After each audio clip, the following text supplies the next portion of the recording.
नमस्ते।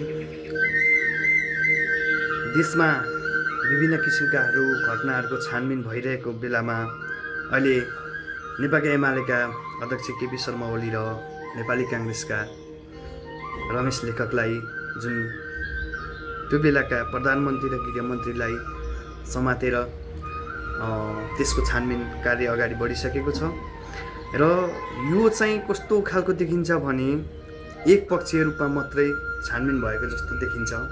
जुन सत्ता पक्षमा हुनेहरूले पनि त आन्दोलन गरेर चाहिँ जेनजीको आन्दोलनलाई हाइज्याक गरेर चाहिँ त्यो भिडलाई चाहिँ उग्र बनाएर विद्यार्थीहरूलाई चाहिँ ड्रेसमा लगेर एउटा आन्दोलनमा सहभागी बनाएर ज्यान मर्ने किसिमका जुन कार्यहरू गराइयो त्यसको छानबिन पनि होस्, राज्य पक्ष र प्रतिपक्ष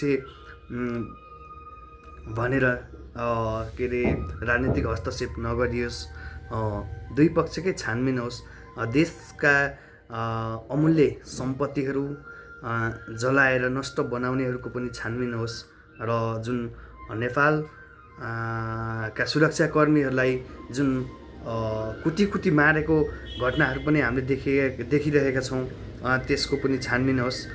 विभिन्न किसिमका घटनाहरू भइरहेको त्यसको पनि छानबिन होस् भन्ने सबैलाई आग्रह गर्दछौँ।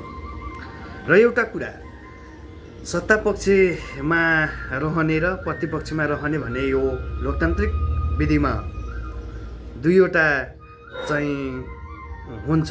जुन संसदहरू प्रतिपक्ष र सत्ता पक्षमा हुने भन्ने हुन्छ। प्रतिपक्षमा हुनेले आफ्नो भूमिका निभाइरहँदा सत्ता पक्षमा हुनेहरूलाई चाहिँ बोल्नै नहुने, उनीहरूले गरेको काम चाहिँ सबै सही नै हुने भन्ने हुँदैन। प्रतिपक्षमा रहेर पनि काम गर्नुपर्ने हुन्छ, किनकि सबै काम राम्रा मात्रै हुन्छन् भन्ने छैन। त्यो भएको हिसाबले प्रतिपक्षमा रहेकाहरूलाई घचघच्याउनु राम्रो कुरा हो। र पछिल्लो अवस्थामा सामाजिक सञ्जालमा विभिन्न किसिमका टिका टिप्पणीहरू चाहिँ जुन कानुनभन्दा बाहिरका टिका टिप्पणीहरू आएका छन्, जुन चाहिँ हर्क साम्पाङलाई चाहिँ राष्ट्रिय स्वतन्त्र पार्टीका कार्यकर्ताहरूले घरै मार्ने, घरै जलाउने किसिमका यस्ता खालका अभिव्यक्तिहरू दिइरहेका छन्। त्यसैले यिनीहरूको छानबिन होस् र यस्ता गतिविधिहरू सामाजिक सञ्जालमा नबढोस्, यसको कारबाही होस् भन्ने चाहना व्यक्त गर्दछौँ।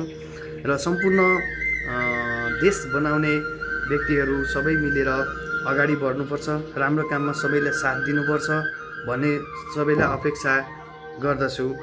त्यसैले सत्ता पक्ष र प्रतिपक्ष सबै मिलेर अगाडि बढ्नुहोस्, राम्रो काममा सबैलाई साथ दिनुहोस्, एकअर्कालाई सबैलाई साथ दिएर अगाडि बढ्नुहोस्। सारा नेपाली जनताहरूले तपाईँहरूलाई मत हालेर चाहिँ यत्रो आन्दोलन गरेर चुनाव गरेर जिताएर पठाइसकेपछि तपाईँहरूले काम राम्रो गर्नुहोस्, हामीले त्यो अपेक्षा राख्ने हो।